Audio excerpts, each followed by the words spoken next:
losers inspire. Welcome back to another Wisdom Wednesday discussion. I am your guide, Science Inspired, generating, uplifting, inspiring, developing, and empowering you to live inspired every day, forever. Because that's life.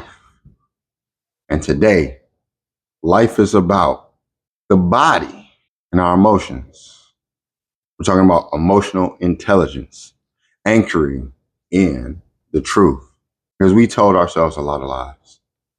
Let's be honest, right?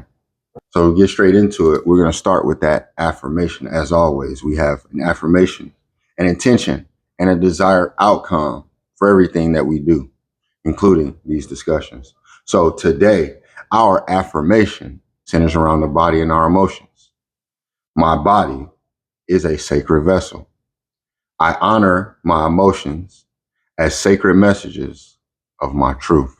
The intention is to bridge emotional wisdom and body awareness, allowing emotional intelligence to become an integrated compass of spiritual alignment. Because we want sovereign trust. We want sovereignty. That's what we want in ourselves. Sovereign trust in our body's wisdom as divine messenger. Maybe a lot of times we're not seeing our body and what it's meant to be as a tool for divine message. A temple. My body is a temple. Got to keep it holy and sacred. So to begin, let's talk about when emotions lead the way. When we are led by our emotions, what does that cause? A disconnect. When we're led by our emotions, the disconnect between the temple versus the embodied sanctuary. What we are supposed to embody as we are here on this planet Earth. So the spiritual contrast is going to center around society, as always, right? And how society has us treating our body as a machine. Yet the spirit honors it more so as an altar. So if we use it as a machine, we just operate aimlessly. We don't care about what we put into it. We really don't care about what we do to it. It's supposed to do this thing, complete a task. All right, so there's a thunderstorm outside. And that was interesting.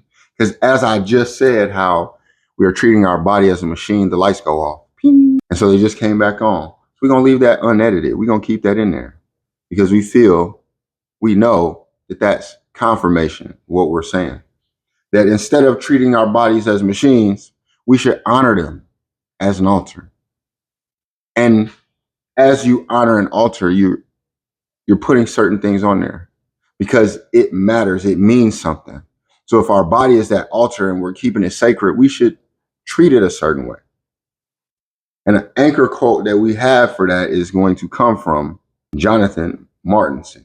And it's going to say, he says, feelings are much like waves. We can't stop them from coming, but we can choose which ones to serve. And so if our feelings are like waves and you can't stop them from coming, then what we must do is choose which ones we want to surf or pay attention to. You can't be affected by every wave that comes in because then you get carried away. You might drown.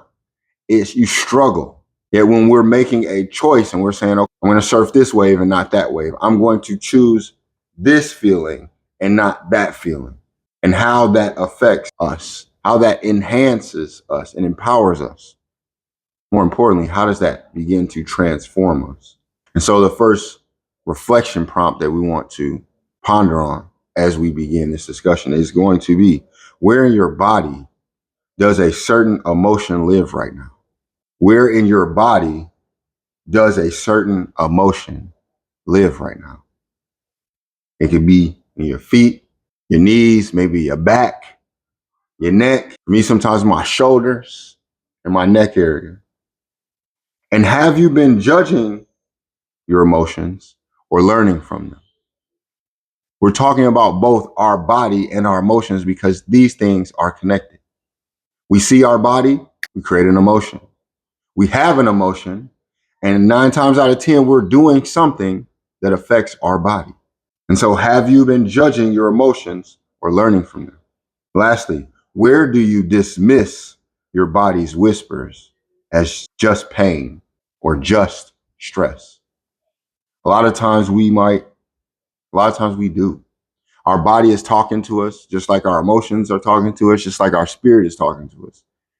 And we don't listen to them, but we listen to the news. We listen to society. We listen to hearsay. We listen to speculation. We listen to gossip.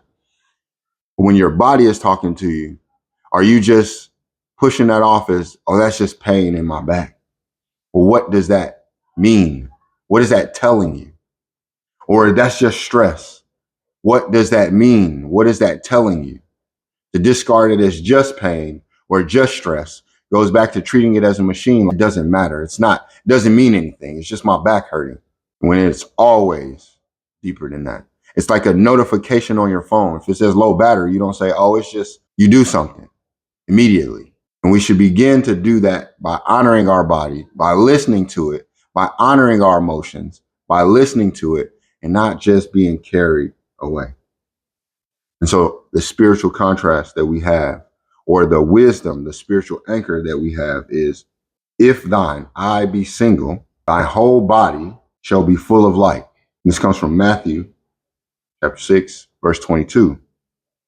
And this affirms that focus, right? That perception leads to full body alignment. That when we are focused with a focused perception, our full body is aligned. When we see clearly, we feel clearly. When we're clouded, we feel clouded. We feel stuck, heavy, congested, constipated, hurting, stiff. Yet, as we begin to see clearly, our body responds to that as well. I was talking to my guys this morning as we walked into the gym. They always see me with a gallon of water. But this time when I walked into the gym, the guy at the front desk was drinking a gallon of water. And I just asked him about that because a lot of times we need references to back us up. And he was talking about how the only time he knows he's drinking enough water is when he's carrying around a gallon, because any other time he's just assuming, well, I'm drinking enough, but it's not. And what he noticed when he actually drinks enough water, how his body feels, how it enhances him, how his health is better.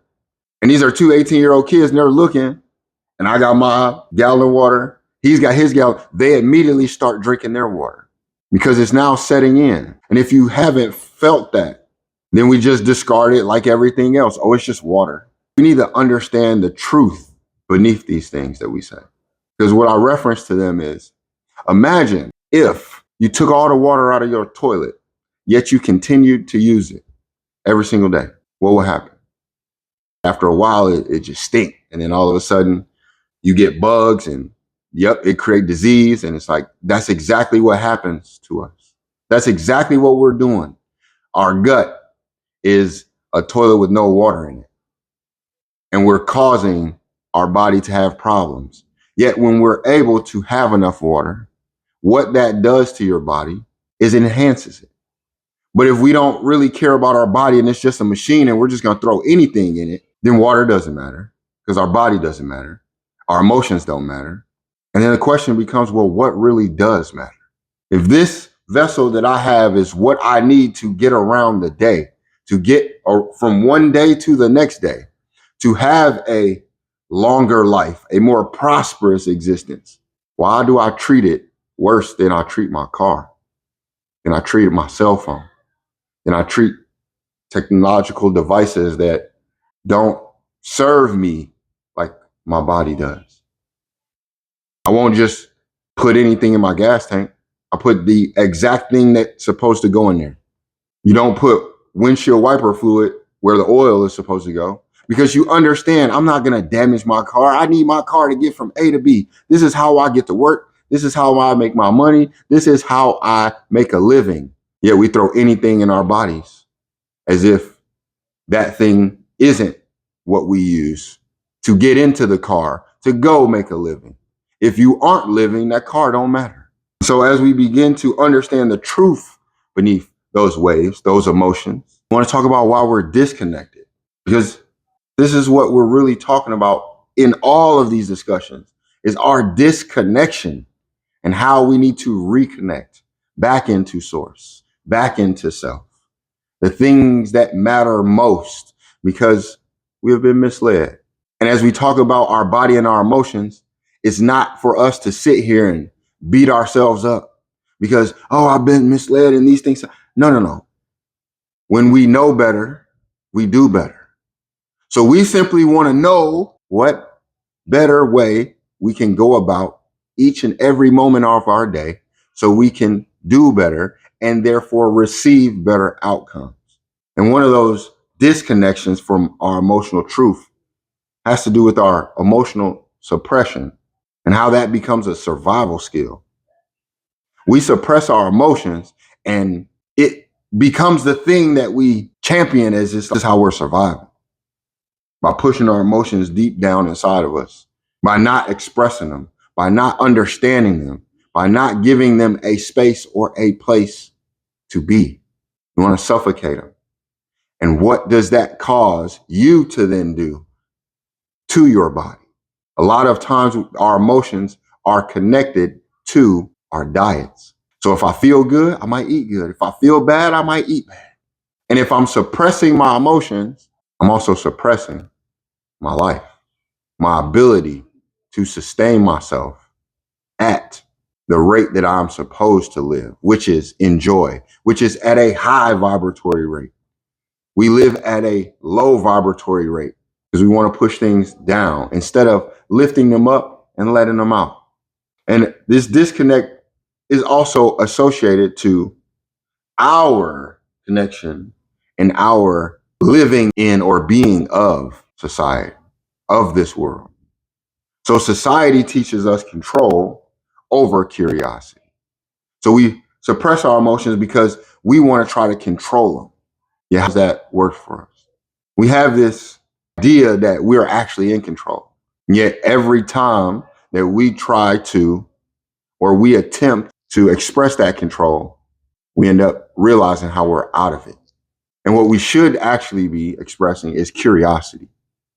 When these emotions come up, instead of suppressing them, be curious about them. Follow them. See where they lead you. Yet will lock us out of that because I don't want to go there. And because I don't want to go there, now I'm going to do something to my body. And we're not here to judge anybody. We're included in this as well. We're simply saying that whatever it is that you do, it's affecting you and it's closely tied to that suppression of your emotions and then you wanting to control them. And when I wanted to control my emotions by suppressing them, I would drink. And what did that cause within my body? In that moment, it may have felt good, right? You have a drink. Yeah, just stress. It's just pain. I was drinking for the pain. I was drinking for the stress. I was drinking to suppress. I was drinking for guilt. I was drinking for shame. I had buddies all around me. We was drinking all the time. Just give me a reason. Hey, it's 5 o'clock somewhere, right? Let's have a drink. My body was responding to that. That affected my ability, which then affected my income, which overall affected my life. And so suppressing, controlling, and then being disconnected from our spiritual gifts. We're going to replace that inquiry. So we're not going to inquire about anything. We're just going to be shameful. We don't want to see it. So we drop our heads and walk with our shoulders down and we feel guilty for things that we shouldn't feel guilty for simply because we rather control it instead of being curious and following it. The cultural anchor that we have to anchor us down in this truth comes from Joe Dispenza. And he says, the body is your subconscious mind. The body is your subconscious mind? That means your emotions don't lie. They reveal. So if I'm trying to control my emotions and suppress them, I am suppressing the truth. Therefore, I'm living a lie every day, but I ain't inspired. That don't make sense. This is why maybe we have so much confusion because our body is our subconscious mind and our emotions don't lie. They reveal, but we don't want to reveal the truth We don't want to see it. So the way that we control things is creating a fantasy world that we live in. And that fantasy world affects our reality. And because of that, we don't want to look anymore. I don't want to look at myself in the mirror. I'm ashamed of my body. When the body is the result of that, the body becomes that because of that guilt and that shame.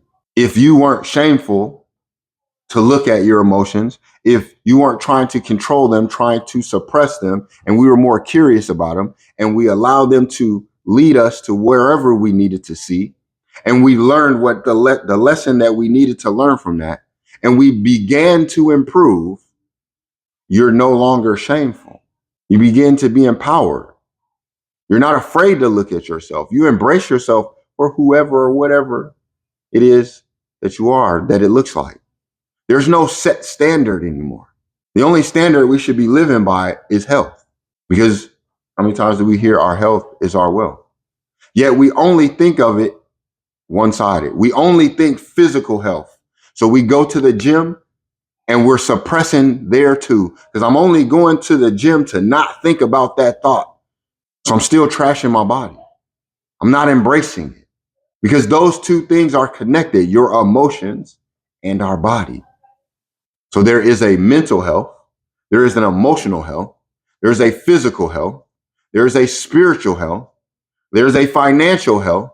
Yet if we only look at one of these things, then what is wealth? When you have a lot of money in the bank, but you're so sick, you paying all your money is going to pay doctor bills. Your money is going for medications and surgeries when you weren't put here for that. And we're not talking about conditions where you may have been born a certain way. That's not what we're talking about. Because I even know certain individuals that have inspired my life because they were born with certain deficiencies and they did not allow that to stop them or block them. They don't allow their emotions to get in the way. So then they suppress and then end up depressing themselves to a point where they're no longer impressed. They don't want to look in the mirror. No, they have pride in that. And they take pride in themselves. And one of the most empowering things I just saw was the Special Olympics, but it was swimming. And I watched, and I don't know his name off the top, but I watched a swimmer from Brazil with no arms and no legs. And he swam better than me. And I got 2 arms and 2 legs. And the way that he looked at himself, the way that all of them looked at themselves was not as a problem. They weren't emotionally depressed. Their emotions lifted them up. So then they took pride in their bodies. This is how you get to the point where you want to swim. That'd be the last thing on my mind. Yet to see that, to see the pride that you can take in your body and you were born with a defect.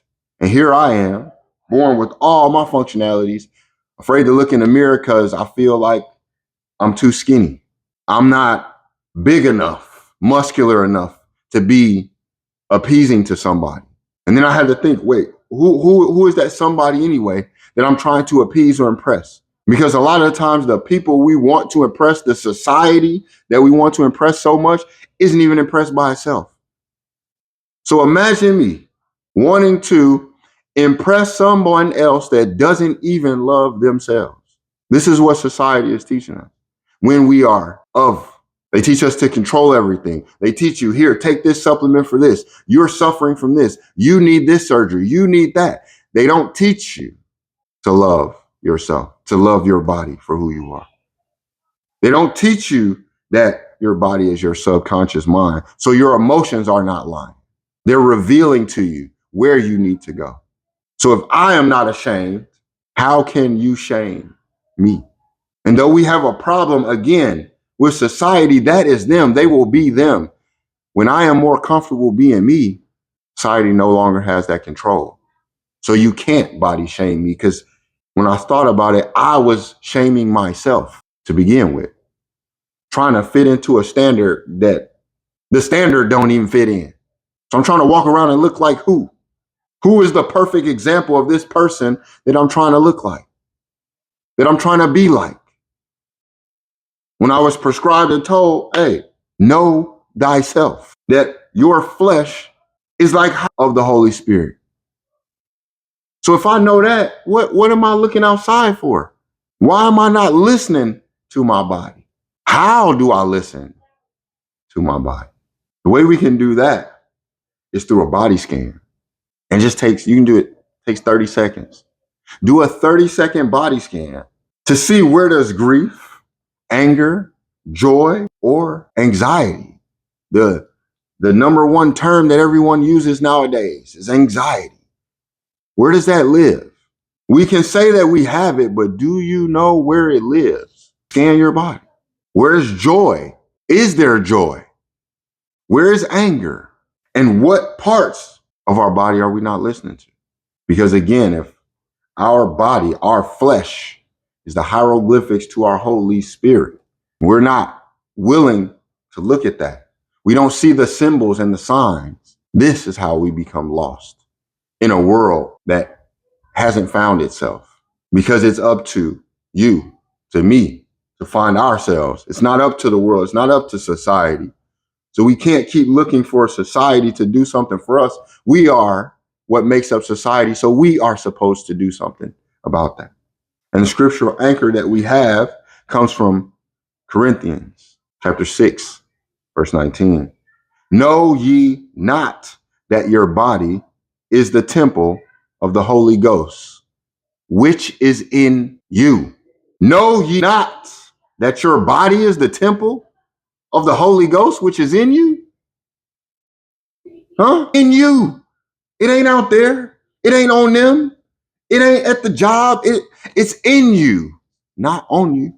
So if we're suppressing what's in us, probably why it feels like it's a monkey on us, because it asks us, know ye not.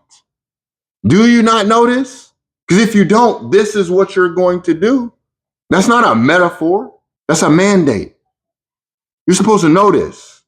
Your skin, your body, your flesh has already been inscribed with a divine purpose. And we are suppressing that because we want to control it, because we don't understand our emotions, because we don't want to be curious. We want to be shameful. And society is going to give you all the ammunition you need to be guilty, to be shameful, to be angry, when you are prescribed to live in joy. Know ye not that your body is a temple? It's a temple. And we're desecrating the temple by not understanding our emotions. And the Holy Ghost is in you. Let's see what our ancestors said about that. So the ancestral wisdom that backs that up comes from Malidoma Patrice Somé. The body never lies. It speaks in tremors, heat, and weight, the oldest language. The body never lies. It speaks in tremors, the heat, I'm hot, I'm sweaty, the weight, which is the oldest language, which means our bodily sensations, our ancestral telegrams. Are we getting the message? Are we getting the message? If we are, then it's up to us to decode them. You have to decode the messages, not push them aside, not take it in like it's junk mail and just throw it in a drawer somewhere. Because when you decode them, you decode your destiny. You don't want to listen to them. We're destined for a bleak existence, darkness, failure that everybody's so afraid of. What if it's you're failing because you ain't learning? When you was in school, you took a test. If you didn't study for it, you was going to fail. If you continue to not study and not care, you was going to fail. And you're going to keep repeating that grade until you get it. We keep repeating until we get the lesson. Once we get the lesson, we graduate, which is to say, when we know better, we do better. Yet if we don't want to know, we don't want to grow. You ain't going to do better. If you don't know better, you're not going to do better. So trying to control it, suppressing it, not being curious about our emotions, we block it out. We don't want to know. I don't want to follow that. I don't necessarily. And we're going to push through this storm. Technical difficulties and all. We don't want to know about that. Yet we are here because we want to know. We want to begin to listen. We have been listening, yet maybe we haven't understood how to decode it. I don't really know what it's saying. How do I get to the point where I can understand? Let's leap into emotional clarity. And if you know, there's our protocol, which allows us to locate, engage, anchor, and propel. This is how we can begin to know. So to locate, we're going to go in and we're going to feel and then express that. I feel unclear about what? What is it that you feel unclear about? Listen to the emotions, to the source. What is it that I feel unclear about? Where's that coming from? What part of my body is that coming from? I got to locate it and I got to listen to it because we leap to live. So we locate, so we listen, then we engage. Okay, we're going to reframe instead of saying something negative all the time. Oh, back hurt, oh, leg, oh, and running to medication, which, hey, in the beginning, this is what we must do. But we don't want to live like that. So this is what this is for. To begin to take the steps to reclaim our sovereignty and reclaim ourselves. And we know that it's not easy. But we make hard things easy. And so we're going to reframe. And we're going to say, this emotion is alerting me to the pain wherever. This emotion is alerting me to my emotion wherever. And we invite that. We invite that truth into our dialogue. So we locate and we listen. We engage by reframing that pain, that emotion. What is it alerting me to? Then we invite that truth in. You don't deny it. Your body's not lying. And after we do that, we're going to anchor ourselves. This is where we utilize our breath. We're going to breathe deep into that emotion to truly anchor it within us. And then we're going to verify what it's teaching. What is this emotion teaching me? Even though I don't really want to hear it, I ain't trying. Just like when your parents was talking to you, I'm not trying to hear what you have to say. It don't mean they was lying. You got older and what you said, oh man, my mom was right. Dang, my dad was right. I just didn't want to listen. Your body, your emotions are right. You just don't want to listen. So we want to breathe deep into those emotions and verify what it's teaching so that we can propel ourselves by choosing an aligned action. And that aligned action, I'm going to assist you with that. We're going to do a body wisdom ritual. And so this is how we get there. This is how we develop the understanding by locating, listening, engaging, inviting, anchoring, verifying, then propelling us so we can express what we learned in a practice to create a new experience for our lives. So I want you to use this to define your emotional truth. I want you to use this to find out what's ready to be released or what are you ready to honor. Matter of fact, we're going to do both of those. We're going to release so that we can honor.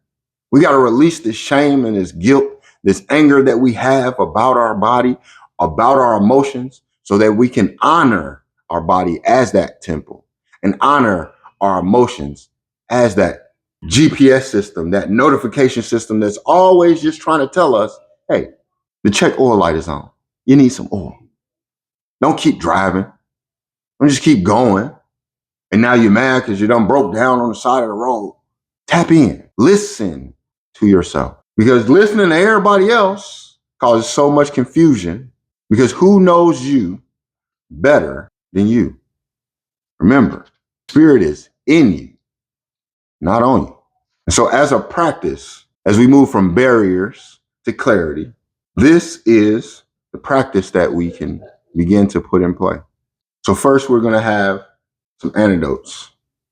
You might be sitting around a lot of times and those emotions pop up and you don't know what to do with them. You don't know where to go. You want to call somebody. You want to go to a therapist, whatever you want to do. You may not even know what to do. So this is when we begin to suppress. This is when I would drink because I didn't know where to go. So now I'm going to just drink my problems away, smoke my problems away because I was overwhelmed.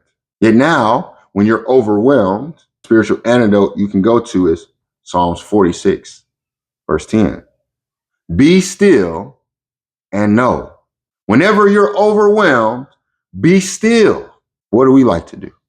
We want to keep moving. When we overwhelmed, we want to keep moving. No, I don't want to sit down. No, I just want to keep doing all of these different things. I want to keep doing all these tasks. I want to fill my day up with so much because I don't want to be still, because I don't want to know. That's the problem. You be still and know. Maybe that overwhelming feeling begins to go away. When you have self-doubt, because maybe you're overwhelmed with the self-doubt. Or maybe you're not overwhelmed. Maybe you're just a doubter. That was more so my lane. It wasn't much.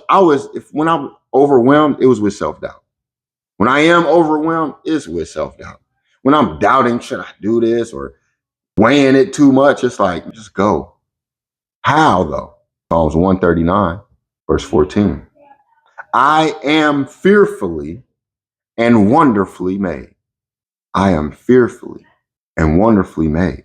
Your origin, where you came from, your beginning, your foundation is divine. Your worth is intrinsic. It's in here.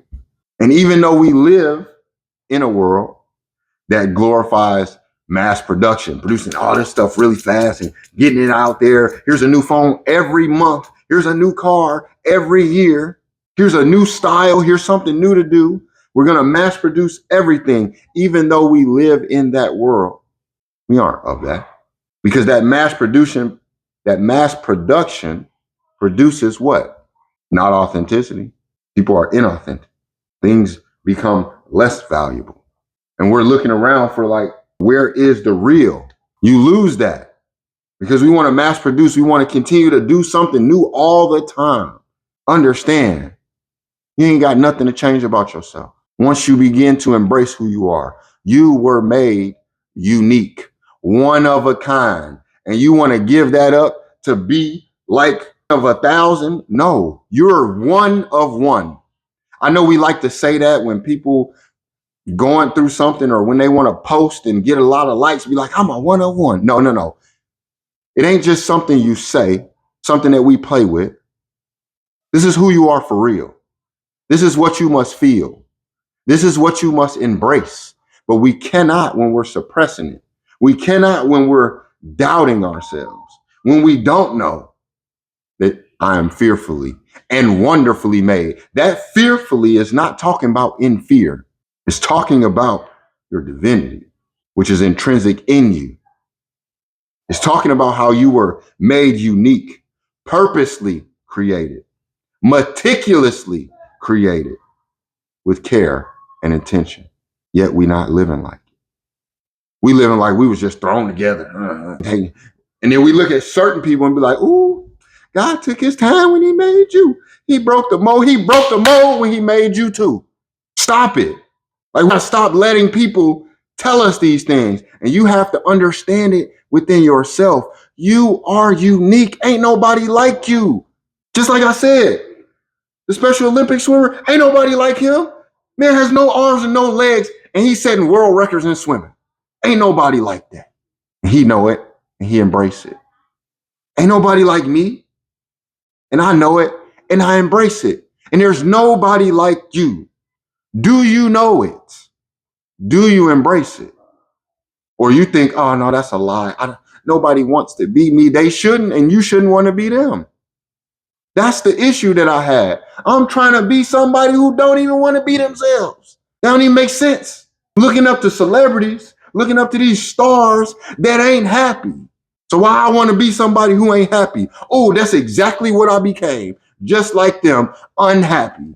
Didn't matter what amount of money I had, because I live in a country, the United States of America, where our poor would be rich in another country. I'm telling you. The hood that I grew up in, as bad as it is, my apartments compared to someone else that lives in another country, boy, they look like the Radisson Hotel or the Marriott. Yet I'm so focused on somebody else, I wasn't appreciating myself. I wasn't appreciating actually what I had, because I'm too busy thinking about what I didn't have. I wasn't embracing what I am because I was too busy worried about what I'm not. Yet I am fearfully and wonderfully made. Meaning, I'm not something you can mass produce. I'm something that's authentic, that's one of a kind, that's unique, that was created meticulously with care and intention. And I intend to live like it. This is life, the renewed life. This is why and how we live inspired every day forever, because that's life. Because when you are living inspired every day forever, when you embrace this renewed life, you are saying that I am fearfully and wonderfully made. You are understanding that I am unique. I am meticulously made. With the mole on my face, it don't matter. With my teeth that I used to hate because they buck tooth, oh my God. And now I love them because they're mine.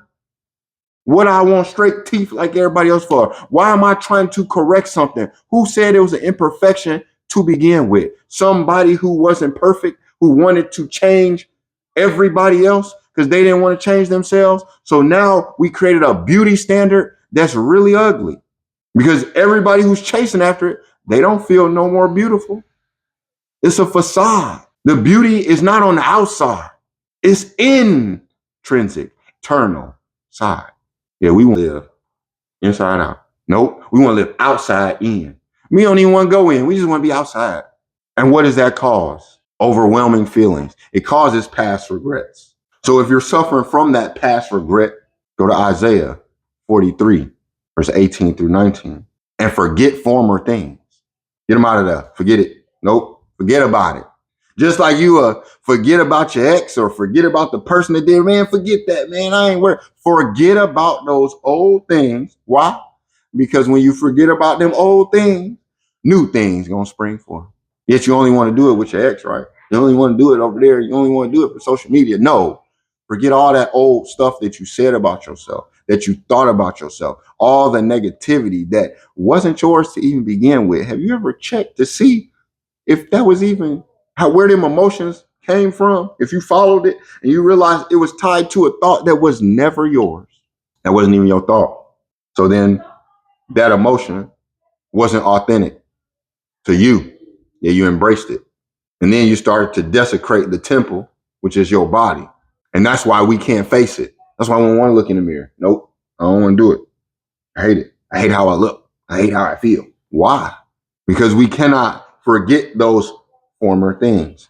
So no new things spring forth. You know, people stuck in the past wishing they can go back to 10, 20 years ago. Ain't no going back. It's gone. Allow new things now to happen. You are here to be renewed. You don't want to do that. Or you do want to do it. Maybe you didn't know how. That's why we're here. It's time to put away those childish things, that blame. Now I can do for myself. It's on me to do that. Don't suppress. Do not take the don't out. Do not suppress. What do you have to do? Not suppressing. We ain't doing that no more. We're not suppressing our emotions anymore. We're not doing that because we ain't in control anyway. We out of control. So let it go. Stop trying to suppress. Get curious. Find out. Hey, where you came from? Show me where you get that. Okay, I'm a few. Because when I know where you came from, oh, that's where I need to deal with this. This is where I need to begin my healing. This is what I need to address. So do not suppress, address. Yet that ain't blame. I ain't saying point a finger at it and blame and say, look, this is what it is. No, you address it with grace and you guide it with wisdom. That's where. Okay. I used to think that I was too skinny is because people always call me skinny. The funny thing that the people that was calling me skinny was getting called fat. Look at the vicious cycle. So now I'm depressed and now I'm mad. So now I'm going to talk to you. Well, you're fat. And you're going to say, well, I'm skinny. And now I feel bad. And now I want to change myself to fit a standard that I don't even know where it came from. Where? What? So now I want to get super big and super buff. So I feel like I'm strong. And then that causes problems. When I actually went internal with myself and I followed that, I was curious where it came from. Then I saw it. I was able to define what I wanted for me because it was like, wait, whoa, time out. Wait, time. If I'm unique And if I'm one of a kind, and if I am here to live in joy, and my body is a temple, it don't matter what y'all say, I shouldn't be desecrating this in the first place. I need to find out how to uplift, how to inspire, how to empower myself, how to clean out the temple because it's dirty up in here. It don't matter about what you're saying, what your house look like. I know that my house is supposed to be clean because health, my emotional health, my spiritual health, my mental health, my physical health leads to wealth. But when I don't want to see that, I think that wealth is some type of dollar amount. So I'm willing to do whatever it is to get it, which is a facade. And how many have we seen who got all the money, but they ain't happy? One of the richest men in the world ain't happy. A lot of the richest men in the world ain't happy. But we look up to these people for what reason? Why? Because they got money and they're doing what with it? What are they doing with it? Trying to find out how to live a long time when you've already been prescribed how to do it. No, they want to create money so they can freeze themselves and take their mind and put it in something else and do all this other shit when you already been told, but look, you ain't got to do all that. You doing all that, and there's somebody somewhere 99 years old, living in joy, able to walk right, eat right, do whatever. They've been on this earth for a long time. I saw somebody on the news, he was like 105, and he said the key was Dr. Pepper. He was happy. He drank Dr. Peppers. And we over here talking about something, oh, can't do that because that's going to ruin you. Then why are they? It ain't the Dr. Pepper, but it is the joy. Because the more that I got around the people with real money, being in the tech sector and getting around people with real money, it started to be funny because it'd be like, they not happy at all.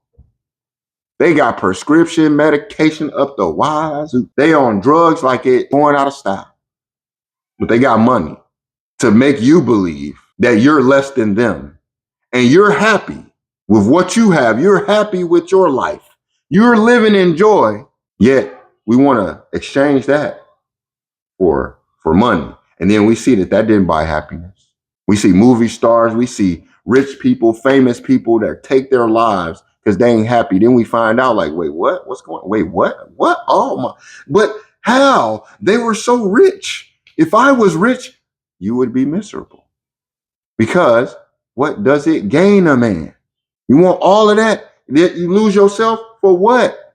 So you can have another device, another vehicle, another home, another what? For what?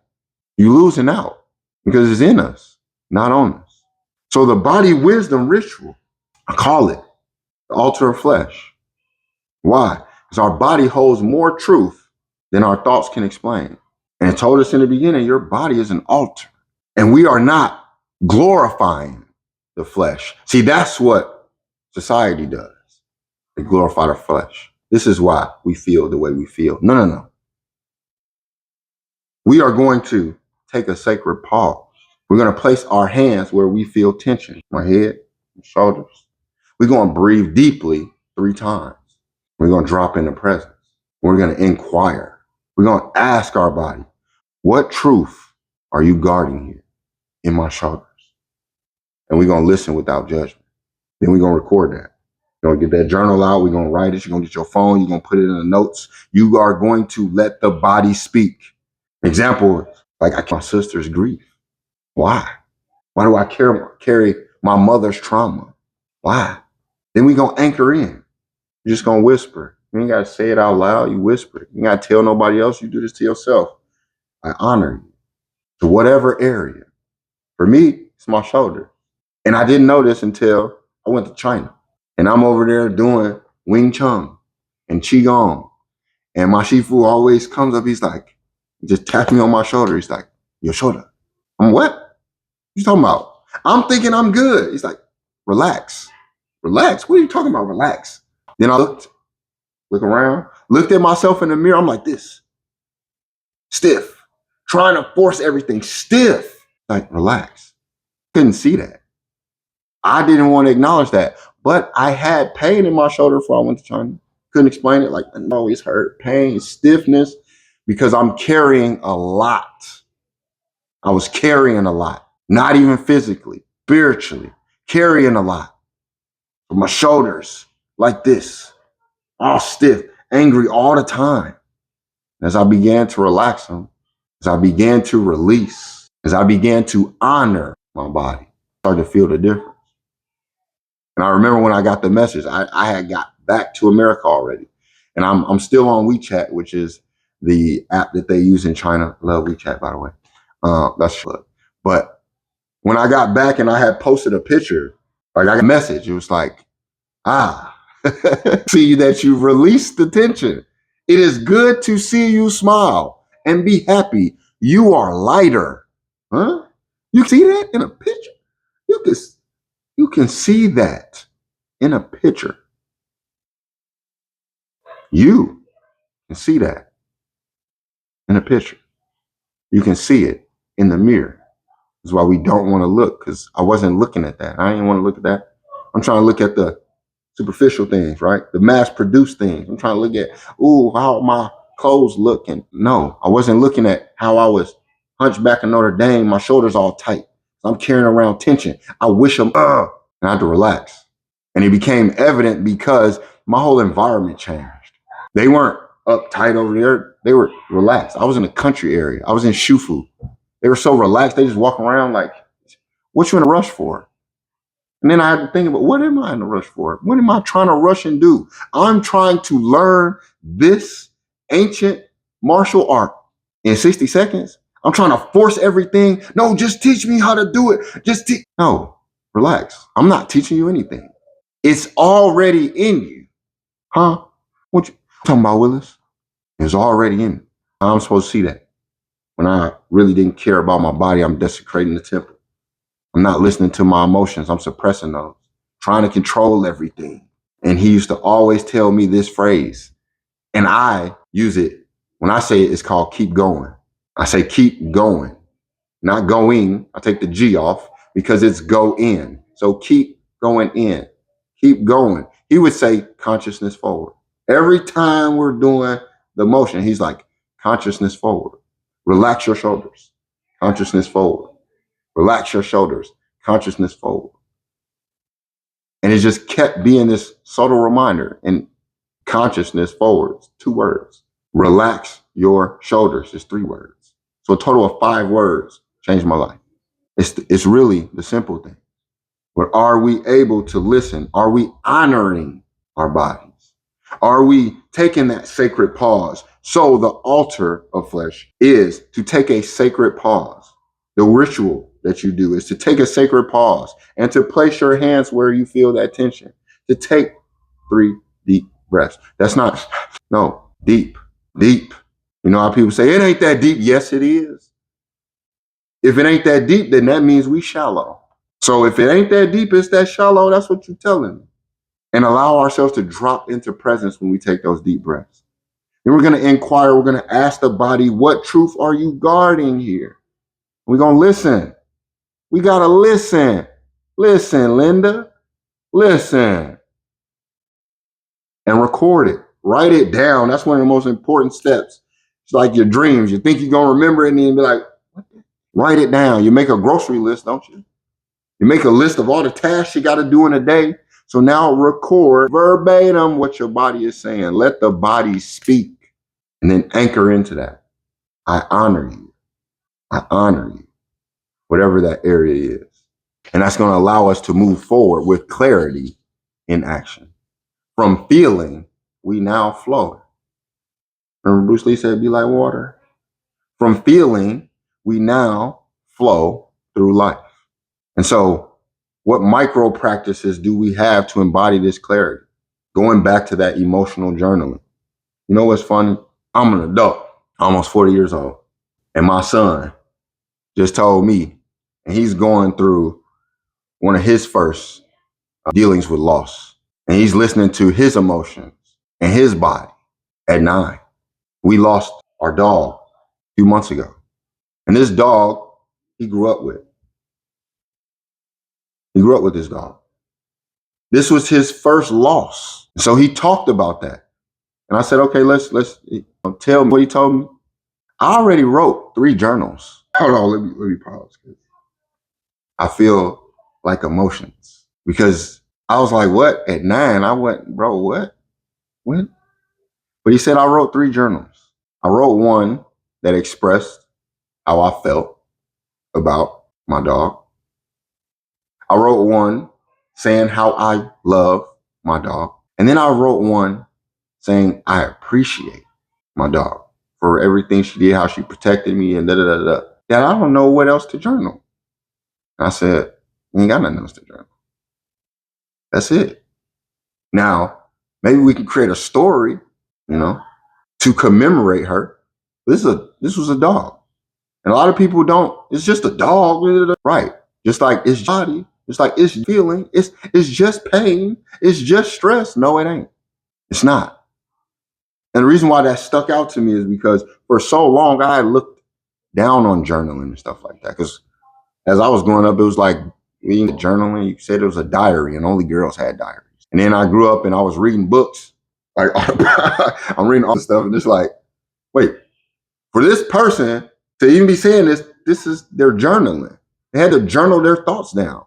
Then I look at some of the great people that I looked up to, they was journaling their thoughts. Then you looked up some of the most successful people, they journal their thoughts.